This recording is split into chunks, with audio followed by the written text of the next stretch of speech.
Bonsoir à toutes, bonsoir à tous. C'est toujours avec un grand plaisir que je vous retrouve pour un nouveau numéro d'Accès Direct, votre rendez-vous quotidien de l'actu en Savoie-Mont-Blanc, en live, à la télé, sur les réseaux sociaux. Et d'ailleurs, comme chaque soir, n'hésitez pas à réagir, à commenter, voire à questionner nos invités grâce au hashtag Accès Direct.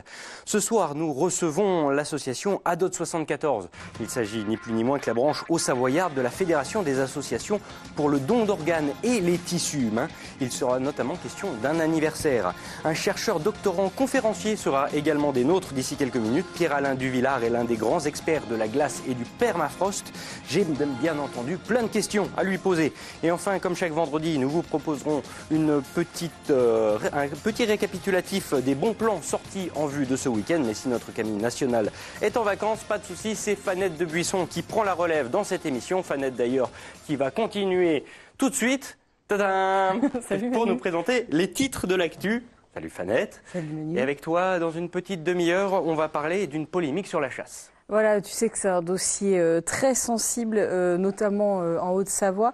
Là, c'est une nouvelle polémique puisqu'il y a une concertation publique qui a été ouverte pour autoriser, dans certaines conditions, avec certaines espèces, etc., l'ouverture de la chasse cet été. Donc on entendra la fédération, les associations pour faire le point. Pour sûr, ça va faire jaser. Reportage complet à 18h30. Un deuxième point à l'actu ce soir, les assises de la montagne. Voilà, Alpipro se tenait pendant 2 jours à Chambéry, donc c'est un salon professionnel avec des sous-salons, etc. Et parmi les événements, les assises, les 5e éditions, les assises nationales de la montagne, avec pas mal de questions sur l'avenir des stations, du modèle économique, etc. Donc là, c'est Sébastien Germain qui nous éclairera sur le sujet. Édition complète dans une demi-heure, on vous fait confiance. Merci beaucoup À tout à Fanette. l'heure. À tout à l'heure, à très vite de toute façon, d'ici quelques minutes. Et j'accueille tout de suite nos premiers invités, Daniel Mouton et Bertrand Charpin. Messieurs, prenez place, bienvenue. Bonsoir. Bonsoir. Merci d'être là avec nous ce soir. Merci Alors, de recevoir. Daniel Mouton, président départemental de l'association ADOT 74, Bertrand Charpin, vice-président de cette même association. Messieurs, le don d'organes, on en parle depuis des années. La fédération ADOT France fête ses 50 ans cette année, le grand âge ou l'âge de raison, je ne sais pas exactement, vous allez me dire ça. Est-ce qu'il y a encore beaucoup de travail à faire sur la sensibilisation? Est-ce que petit à petit, il y a quand même une prise de conscience au sein de la société? Comment ça se passe déjà? Il y a encore énormément de travail, effectivement, sachant que actuellement 80% de la population est pour le don d'organes, donc 20% est contre le don d'organes ou ne se prononce pas, et on se heurte encore à un taux de refus de 30% au niveau national. Qu'est-ce qui manque justement? C'est cette sensibilisation? C'est un travail de communication quelconque ou... Un gros travail de communication qui est à faire, que l'on fait sur le terrain, mais qui reste encore à faire, et une prise de conscience de la population, à savoir qu'on peut être contre, on peut être pour, toute position est respectable et doit être respectée.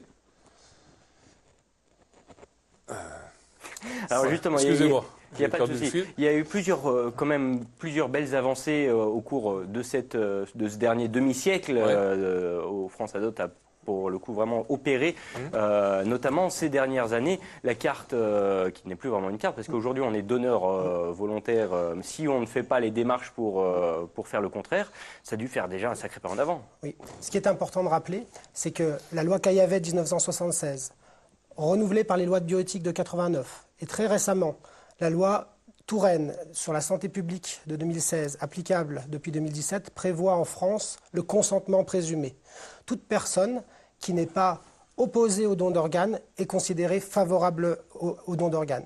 Les personnes qui sont défavorables sont invitées par l'agence de biomédecine, d'ailleurs le site est en ligne, agence de biomédecine, registre du refus, pour se positionner contre. À défaut de ce positionnement, toute personne est considérée comme donneur en France. Il s'agit en fait de favoriser un lien social, une adhésion au don, au nom de la solidarité qui est portée par la France et d'autres pays comme l'Espagne. Ça a dû faire un super pas en avant déjà pour votre association, Tout à fait. cette loi. Il importe pour nous d'accompagner cette loi, de l'expliquer, de dire que quand bien même nous sommes tous donneurs, il faut quand même qu'il y ait une adhésion philosophique au don. Il s'agit de convaincre que même si la carte de donneur n'a pas une valeur probante, elle est un indice essentiel pour les équipes médicales qui poseront toujours la question, dans des moments très difficiles aux familles du défunt, quel était le positionnement? Est-ce que votre donneur, votre défunt, hélas, était contre le don d'organes? Et là, il s'agit de dire non rapidement pour respecter la volonté du défunt. La règle de base de la loi, liberté, oui ou non, anonymat et gratuité. C'est important de le dire. C'est important de le dire parce que le rôle aussi de notre association, c'est de sensibiliser à cette valeur sociétale qui est le don pour lutter contre les transplantations clandestines. Bien sûr, la France n'est pas concernée, mais c'est un enjeu mondial. Alors, j'allais vous poser la question, on en est où par rapport à nos voisins, ne serait-ce qu'européens? Qu'est-ce qui se passe à côté de chez nous? Alors là, c'est très important de dire que la France, malgré un bon positionnement, peut faire beaucoup mieux. Et c'est le rôle de nos associations d'accompagner ce progrès. Il faut savoir qu'en France, le taux de refus, comme l'a dit le Président, est de 30%. Il est de moins de 20% en Espagne. Par ailleurs, en Espagne, on a à peu près 45 donneurs pour 1000 décès. En France, il y en a seulement 28. Donc il y a la nécessité de sensibiliser le grand public aux dons, comme l'a fait l'Espagne, par des films très populaires de Pedro Almodóvar, comme Tout sur ma mère, qui peuvent expliquer l'adhésion plus forte de l'Espagne démocratique, post-franquiste, qui a su communiquer via les jeunes sur le don d'organes, qui est un espoir de vie, un espoir de continuation de vie après la mort.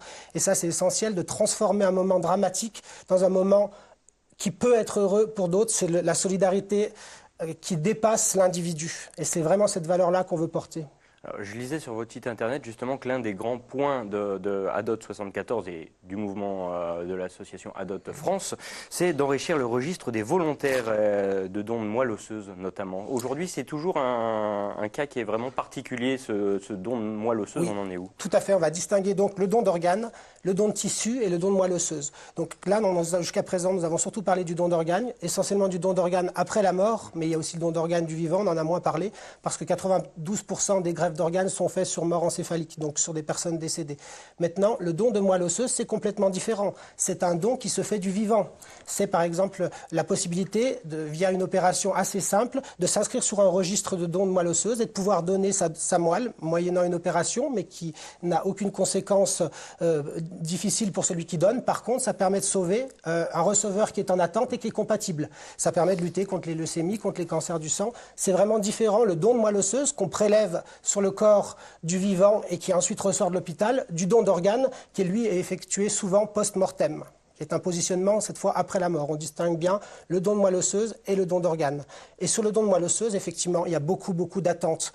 Il faut vraiment que les gens se mobilisent, puisque ça sauve des enfants en bas âge, souvent, et il y a une extrême rareté dans la compatibilité, donc il faut qu'il y ait le plus grand nombre de donneurs de moelle osseuse inscrits, effectivement, pour que les médecins puissent piocher en fonction de la compatibilité et sauver des vies. Alors tout ça fait partie de des grandes missions de ADOT.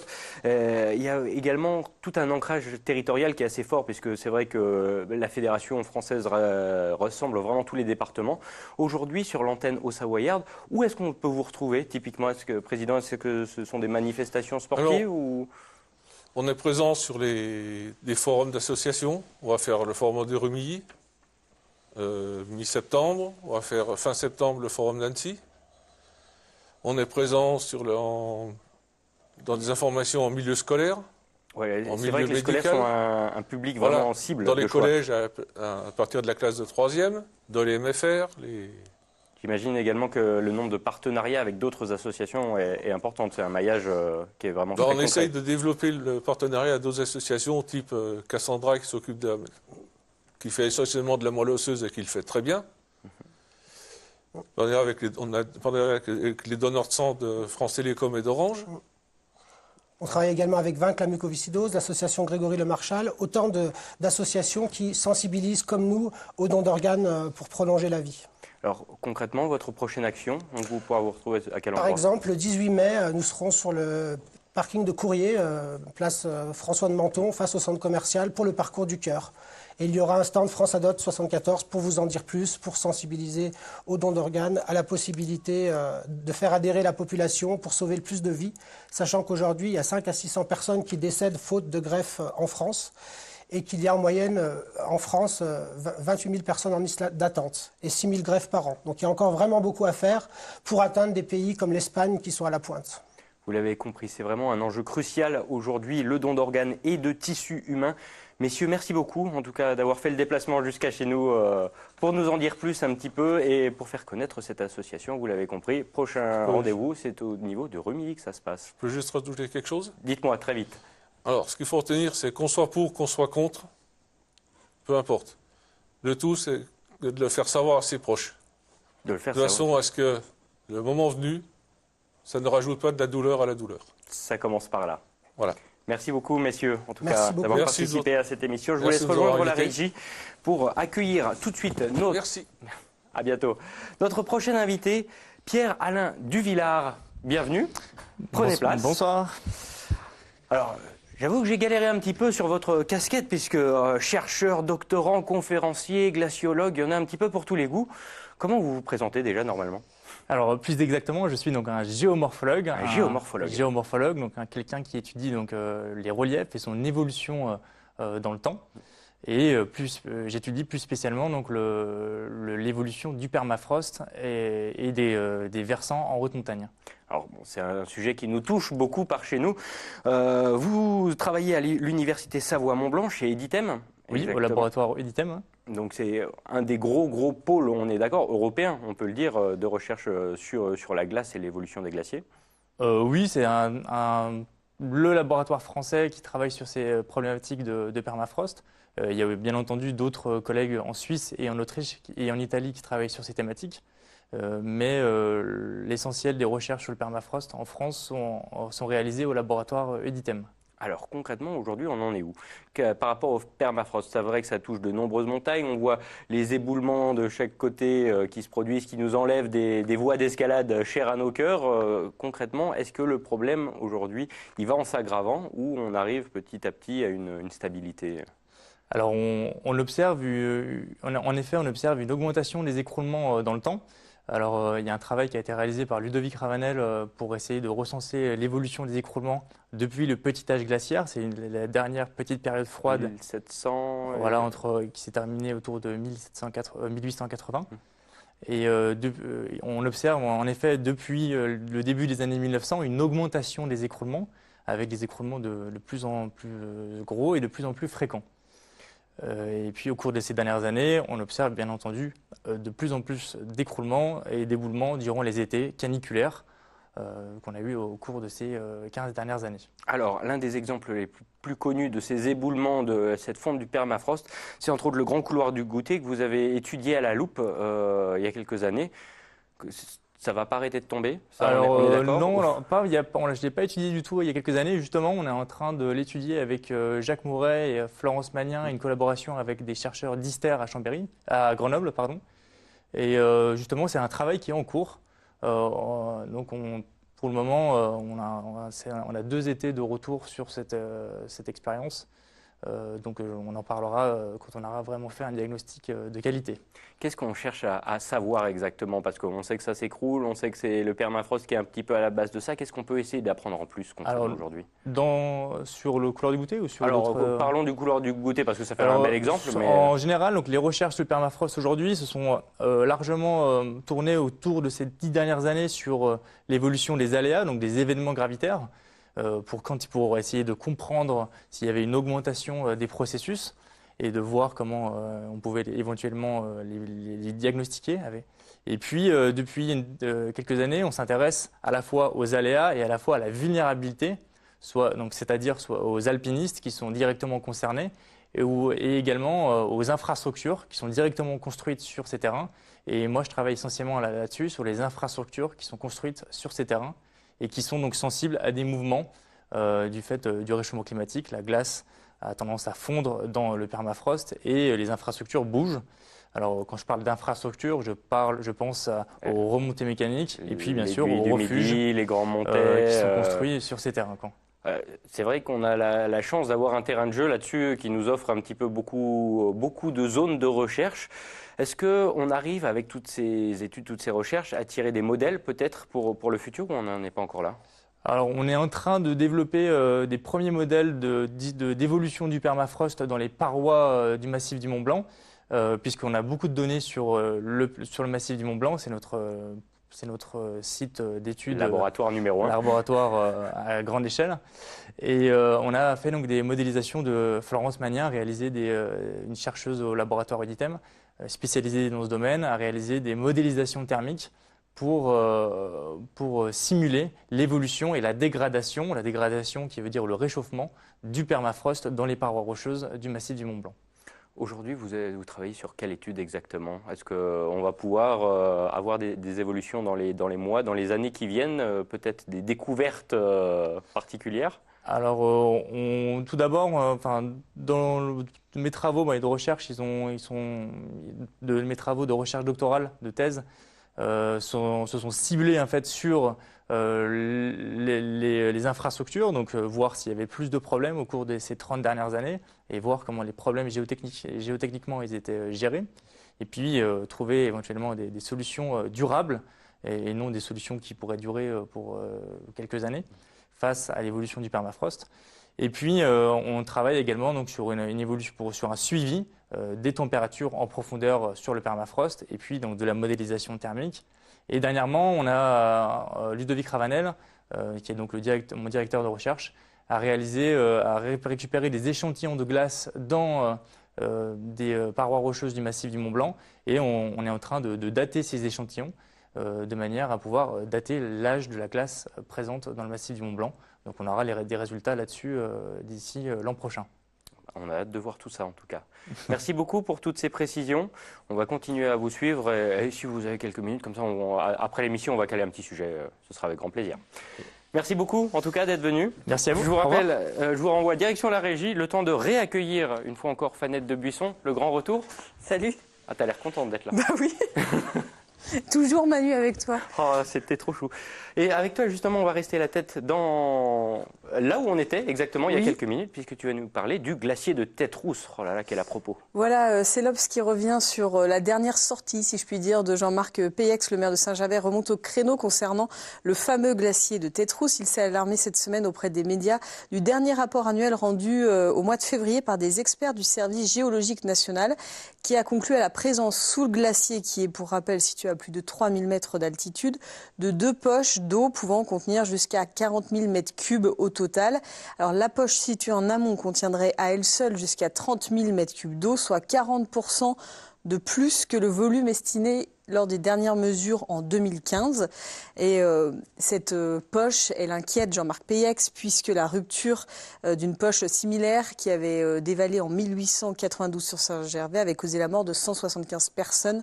Voilà, il est inquiet. La préfecture de son côté indiquait qu'elle restait vigilante, mais que les dernières mesures ne montrent rien de plus inquiétant que par le passé. Donc voilà, affaire à suivre, je pense qu'on aura l'occasion d'en reparler. On va essayer de se pencher sur la question dans le JT la semaine prochaine. Oh, généralement, au niveau de la communication, ils sont assez bons par là-bas en plus. Et puis, on reste en montagne du côté de Valto. Oui, avec juste un petit clin d'œil au cas où pour ceux qui étaient passés en mode tout à fait été. Ben non, pas tout à fait. Il a neigé 25 cm à Val Thorens cette nuit. Donc la station a posté ses photos et pour dire que le domaine reste ouvert jusqu'au 5 mai. Donc pour ceux qui n'en ont pas eu assez cet hiver, c'est encore possible à Val Thorens pendant 10 jours. J'aime bien tes petits clins d'œil. C'est simple, c'est léger, c'est efficace. Et puis toi, une belle histoire. Bah oui, parce qu'il faut sourire aussi de temps en temps. On vous parle régulièrement des drames qui se produisent en haute montagne. Il faut dire que ces dernières semaines, c'est une véritable série noire qui a endeuillé tout le monde de l'alpinisme et de l'himalayisme. Mais justement, il y a des très belles histoires, voire des miracles. Et aujourd'hui, j'ai décidé, en tout cas, de ne pas occulter ça. Et c'était le cas de Wee Kin Chin. C'est un Malaisien de 49 ans qui avait déjà ces dernières années fait et réussi le Manaslu et l'Everest. Donc il avait son petit niveau et qui a fait partie des 32 ascensionnistes sommiteurs de l'Annapurna. Mardi, ils étaient 32 au sommet de l'Annapurna ce mardi-là. Mais malheureusement, il a eu un gros coup de mou à la descente, ce qui lui a fait prendre beaucoup de retard sur le groupe et ce qui lui a valu d'être porté disparu le lendemain matin. Oui, parce que sa compagnie d'assurance malaisienne ne répondait pas au téléphone, donc ils n'ont pas pu enclencher les secours avant. Toujours est-il qu'un groupe de secours l'a localisé depuis et a réussi à le redescendre.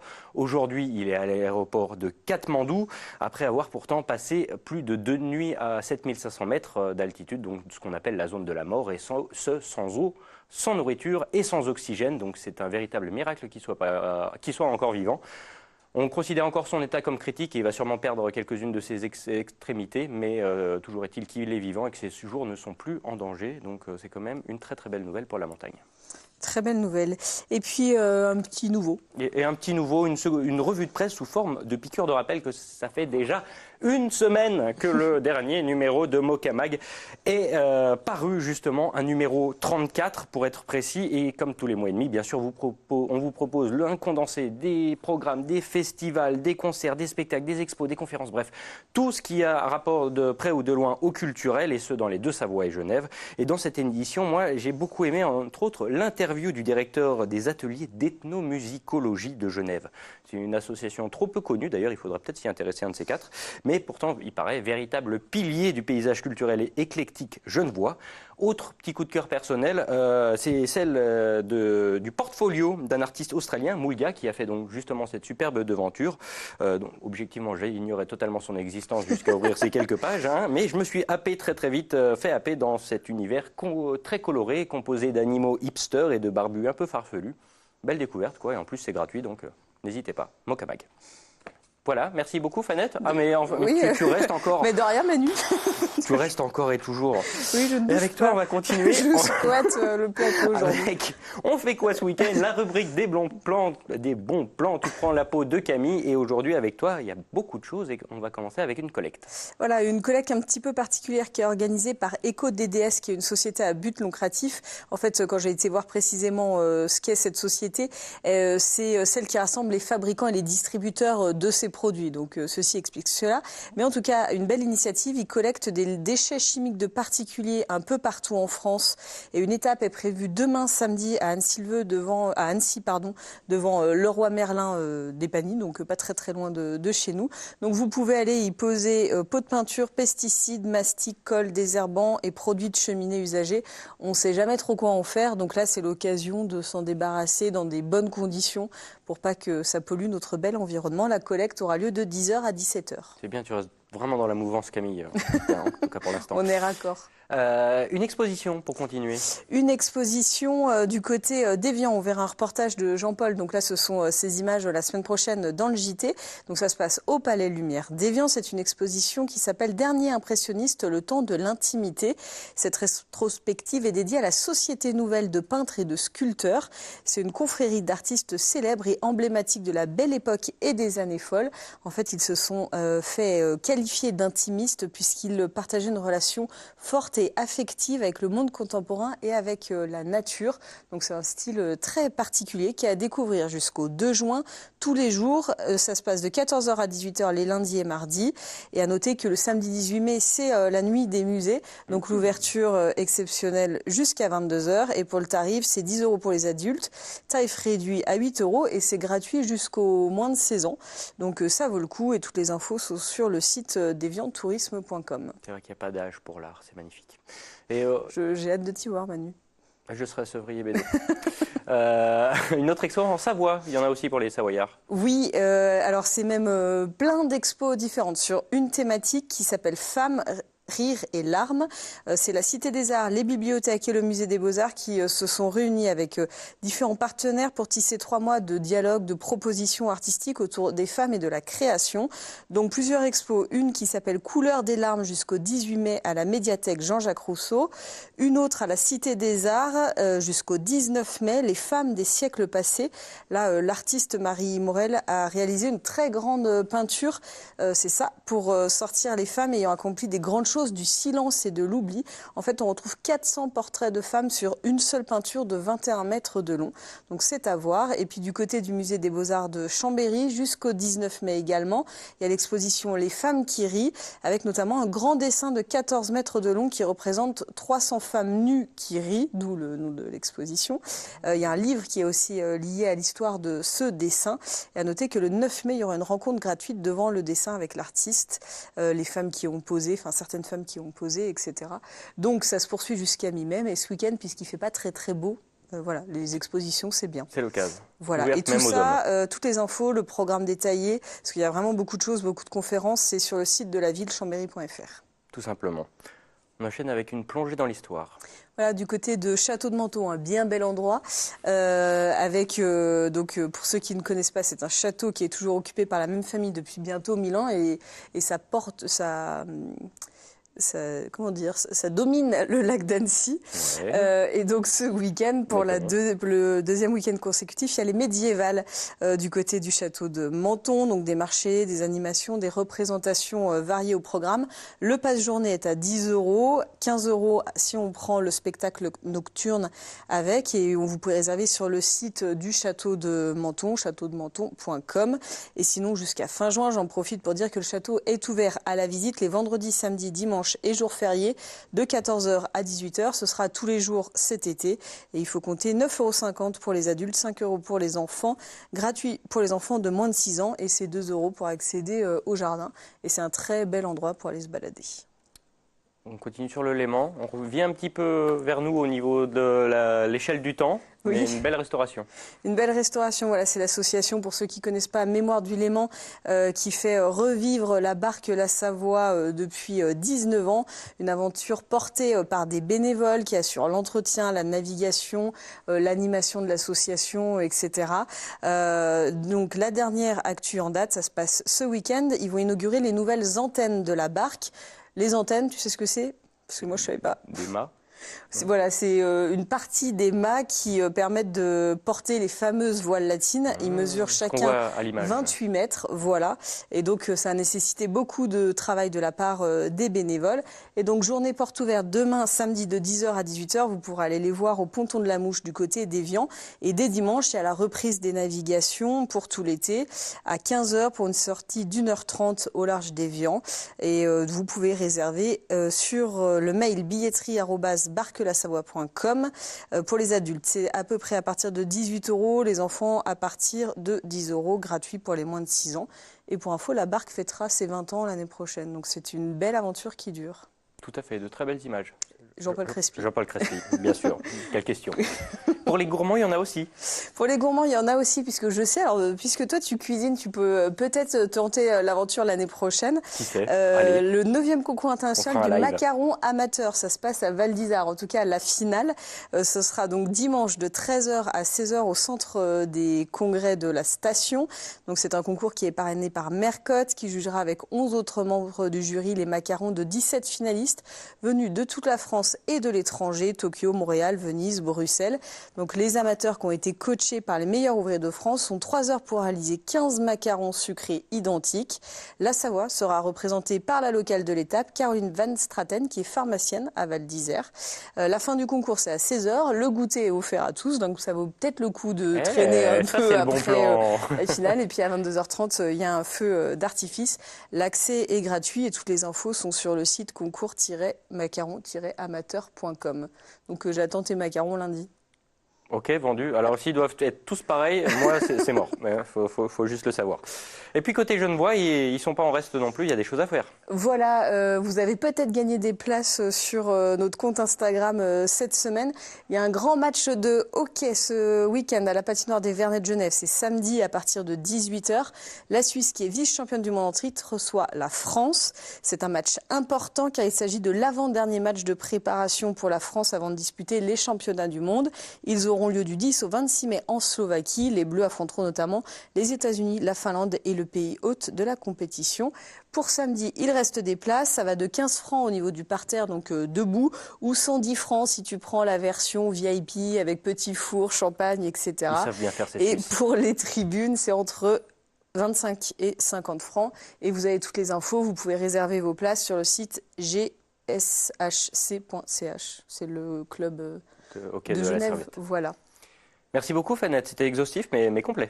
Bah écoute, je te garde encore 2 secondes. Oui, bah, je ne bouge plus. Bah voilà, non, t'es posé, je m'en voudrais te faire lever. Justement, rappelle des titres qui seront développés dans quelques minutes. Et rappelle-toi. Moi je sais, toi tu sais. Moi non, je n'ai pas eu le temps de me noter. Alors on parlera de la chasse qui est un sujet qui divise, avec une consultation publique qui a été ouverte pour éventuellement étendre la chasse dans certaines conditions avec certaines espèces cet été. Donc on fera le point avec Clémence Roaldès. Et des tours par Chambéry pour Alpipro. Voilà, Alpipro, en parallèle du salon se tiennent les assises nationales de la montagne. Donc on fera le point sur ces enjeux avec Sébastien. C'est tout de suite après la pub, dans le JT. On compte sur votre fidélité. À tout de suite.